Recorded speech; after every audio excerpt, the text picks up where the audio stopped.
ادارہ تعلیم القرآن حضور والی مسجد کے نام سے معروف ہے، اور اللہ کا فضل و کرم ہے، گزشتہ ایک لمبے زمانے سے تعلیم و تربیت کے سلسلے میں انتہائی مقبول و معروف ہے،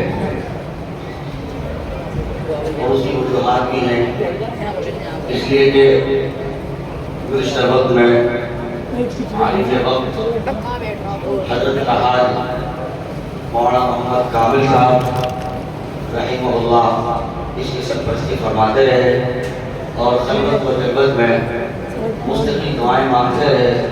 اللہ پاک نے ان کے آہ صحت کو قبول فرمایا اور ادارے کو تقویت اور ترقی عطا فرمائی۔ آج بھی اللہ کا شکر ہے، حضرت رحمہ اللہ کے بیٹے حضرت مولانا شیخ محمد عاقل دامت برکاتہ عالیہ موجود ہیں، وہ اس سرپرستی کو، اس ذمہ داری کو الحمدللہ نبھا رہے ہیں، اور اسی طریقے سے حضرت مولانا محمد سلمان صاحب نقشبندی مجددی، استاد حدیث، استاد دارالعلوم دیوبند، یہ حضرات اپنی دعاؤں کے ساتھ، اپنے انتہائی مفید اور نیک مشوروں کے ساتھ مستقل اس ادارے کی سرپرستی فرما رہے ہیں۔ میری دعا ہے کہ اپنے قریب حضرات کو بہترین بدلہ عطا فرمائیں، عمر و برکت عطا فرمائیں، صحت و سلامتی عطا فرمائیں، اور اللہ پاک اس ادارے کو بھی مزید تقویت اور ترقی عطا فرمائیں۔ ہم سب جانتے ہیں حضرت مولانا محمد عمران صاحب کتنے مخلص اور کس قدر مشرق ہیں۔ اکثر علماء کرام و طلباء اعظام حضرت کی شفقتوں کی وجہ سے حضرت سے بے پناہ محبت رکھتے ہیں، اور ظاہر ہے وہ عقیدت و محبت کام دینے والی ہے، نفع دینے والی ہے۔ اللہ پاک ہم سب کو اس راہوں میں آگے پیش قدمی کرنے کی توفیق عطا فرمائے۔ چند باتیں کچھ وقت کے لیے سنیں اور دل کے کانوں سے سنیں۔ اللہ پاک مجھے کہنے اور ہم سب کو پھر عمل کرنے کی توفیق عطا فرمائے۔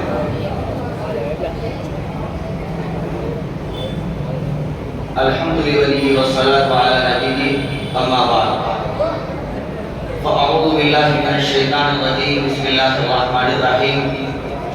لقد خلقنا الانسان فی کبد، صدق اللہ العظیم۔ سبحان ربک رب العزة عما یصفون، وسلام علی المرسلین، والحمد للہ رب العالمین۔ اللہم صل علی سیدنا محمد وعلی آل سیدنا محمد وبارک وسلم۔ اللہم صل علی سیدنا محمد وعلی آل سیدنا محمد وبارک وسلم۔ اللہم صل علی سیدنا محمد وعلی آل سیدنا محمد وبارک وسلم۔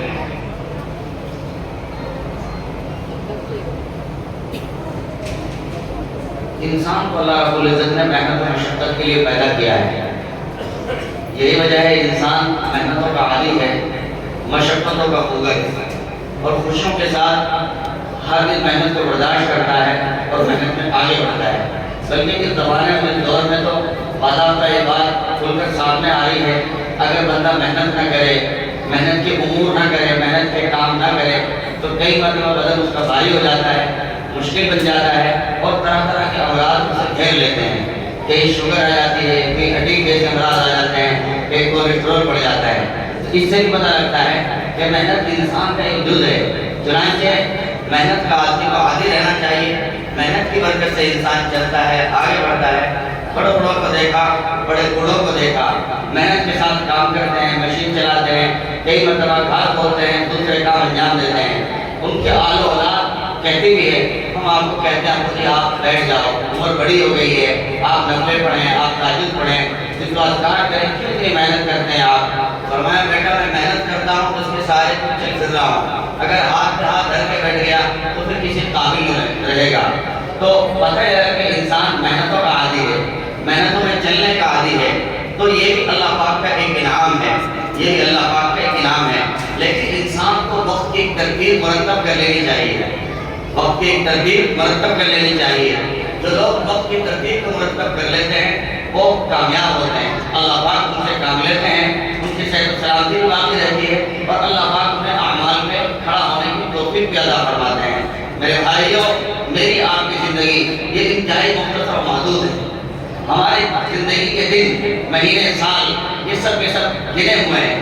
اور یہ گنتی اللہ پاک کو معلوم ہے۔ چنانچہ گنتی کے چندے اللہ پاک نے مجھے آپ کو دیے ہیں، مجھے اور آپ کو چاہیے ہم محنت کریں، ہمت کریں، اپنے حوصلوں کو بڑھائیں، اپنے تعصب و عبادات میں محنت کریں، اپنے مطالعے میں محنت کریں، اپنی نیک نامی میں محنت کریں، تقویٰ حاصل کرنے کے لیے محنت کریں، حیا حاصل کرنے کے لیے محنت کریں، سچ بولنے کے لیے محنت کریں، جھوٹ چھوڑنے کے لیے محنت کریں، چغلی چھوڑنے کے لیے محنت کریں، غیبت چھوڑنے کے لیے محنت کریں، دوسروں کی نفرت چھوڑنے کے لیے محنت کریں۔ اس لیے کہ نفرت کر کر کے اپنے آپ کو پکایا جاتا ہے، اپنے آپ کو پکایا جاتا ہے، اس کے سوا اور کچھ نہیں۔ اعمال میں آگ لگتی ہے، اعمال گزرتے ہیں۔ اس لیے کامیاب انسان وہ ہے جو وقت کو تولے، وقت کا محاسبہ کرے، وقت پر غور کرے، وقت پر نظر کرے، میں کیا کر رہا ہوں، کیا ہو رہا ہے، اور آیا تھا اس لیے۔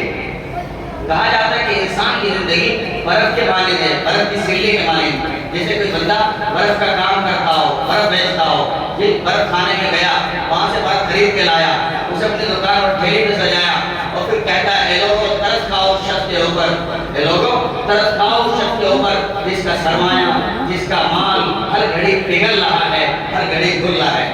چنانچہ لوگ تکتے ہیں، اس کی آواز سنتے ہیں اور لپک کے آتے ہیں۔